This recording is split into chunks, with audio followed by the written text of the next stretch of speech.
Imagine you're in a high-stakes meeting, tasked with solving a critical problem. The pressure's on, and someone quickly suggests an idea. Before you know it, the entire discussion revolves around refining that one idea, while dozens of other potential solutions never even get considered. Sound familiar? This is the anchoring trap, where the first idea proposed dominates the discussion, limiting creativity. But what if you could break free from this pattern and consistently generate better, more innovative solutions? That's exactly what we'll cover in this lesson.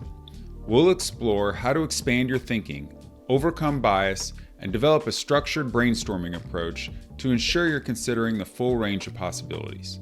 And to make it practical, we'll apply this lesson to our case study, so stick with us. The purpose of Step 2 of Enabling Empowerment's decision-making framework is to generate a diverse set of potential solutions before committing to a course of action. The key objectives of this step are: 1. Challenge assumptions. We want to encourage creative thinking by questioning existing processes and ideas. 2. Expand the range of options.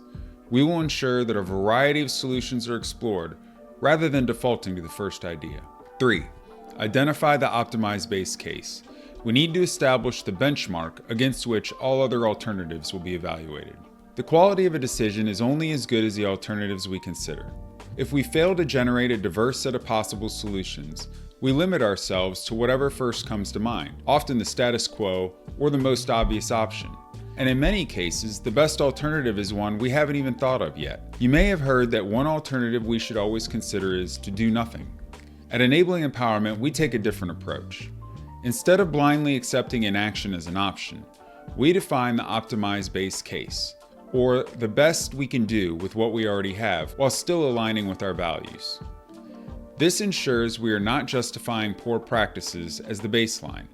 It gives us a reference point for evaluating other alternatives, and it prevents us from making wasteful investments when simple process improvements could achieve similar results. For example, if a machine is underperforming due to poor maintenance, the optimized base case would be restoring efficiency through routine maintenance and training, not rushing to buy a new machine. Or, if a safety hazard exists, the optimized base case is the lowest cost option that meets safety standards, not continuing with unsafe operations. On a side note, people often ask us specifically about how to value safety projects. If that's a question you have, check the course notes for a link to our blog article on this topic. Hint, it's all about properly determining the optimized base case. Many decision makers fall into traps that limit their ability to generate strong alternatives. Here are 3 common pitfalls and how to avoid them. 1. Anchoring on the first idea. If the first suggestion dominates the discussion, other options may never be explored.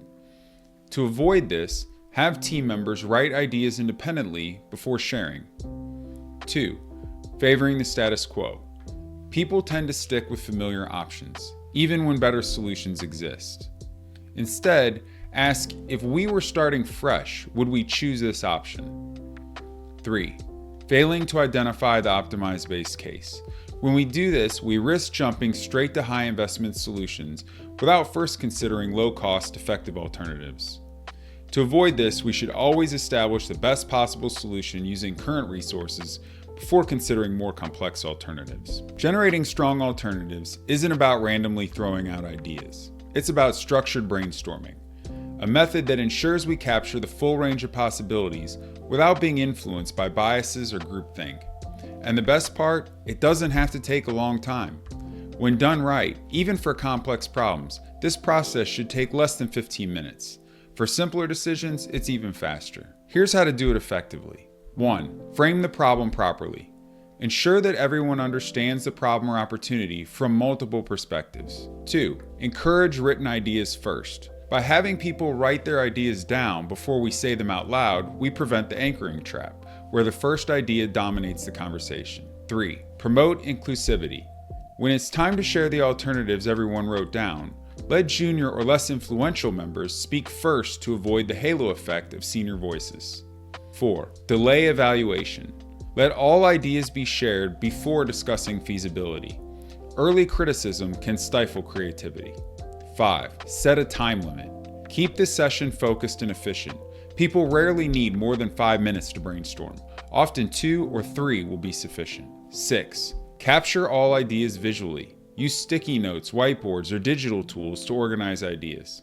7. Identify the optimized base case first. Before evaluating other ideas, define the best possible solution with current resources. If you want a reference guide, download our brainstorming tip sheet for step-by-step instructions on running a high-impact brainstorming session. Let's return to our case study to see how this works, the Widget Turner 5000. In step 1, we define the opportunity. Demand for widgets is increased by 120,000 units per year, but our current process is a bottleneck. The widget turning process requires 3 employees working one shift and results in a 4% yield loss due to manual handling. We need a better way to scale production efficiently. Before considering costly alternatives, we must establish our optimized base case. Can we improve efficiency through small process improvements instead of investing in expensive solutions? Are there training or operational adjustments that could increase output? Let's say we went out to observe the widget turning process, and after some discussions with the employees, we identified some simple best practices that we could implement that would increase our current production capacity by 10,000 units a year. So that will establish our optimized base case. As a result, we need to refine our opportunity definition a little and recalculate the size of the prize. If you remember from the last lesson, we defined the opportunity as we have an opportunity to sell 120,000 more widgets every year if we can increase the capacity of the widget turning process. Now, we will revise that to be we have an opportunity to sell 110,000 more widgets every year if we can increase the capacity of the widget turning process. That also means our calculation of the size of the prize decreased from 144,000 to 132,000 per year. That's still a pretty big opportunity though. The next step is to gather some team members and brainstorm some alternatives. Take a few minutes and brainstorm a list of team members that you think we might want to have participate in our brainstorming session. Press pause if you need more time.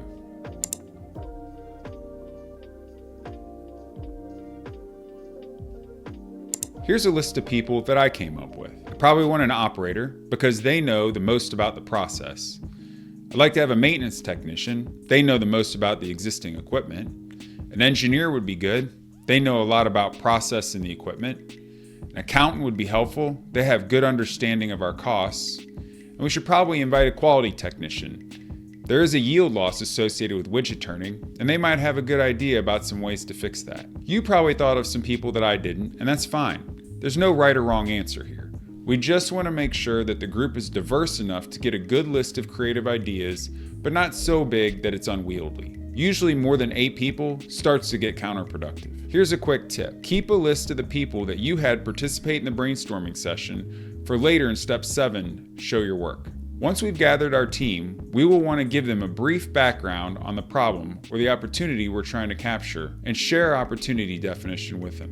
Now we are ready to start brainstorming ideas. Remember that one of the best practices to help us avoid the anchoring trap is to give people some time to write down their ideas before we start saying them out loud. Let's try that. Take a few minutes and write down some ideas you have. Press pause if you need some more time.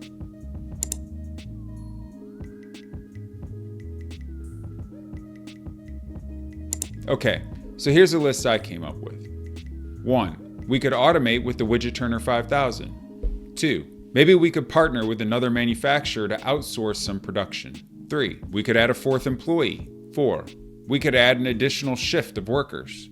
5. We could invest in a different automation solution like the Widget Turner 7000. That was my quick list. I'm sure you came up with a different list.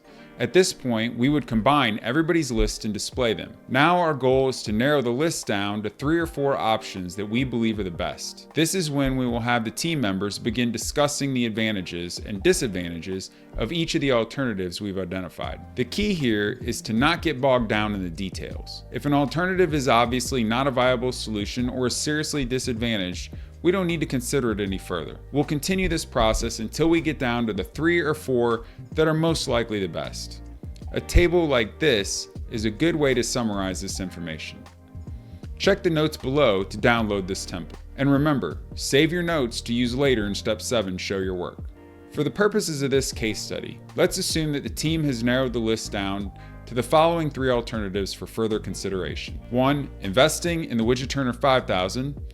2. Investing in the Widget Turner 7000, and 3. Adding a 4th operator. Next, we'll move to step 3, identifying key drivers, where we'll determine which variables truly matter in evaluating which alternative is the best choice.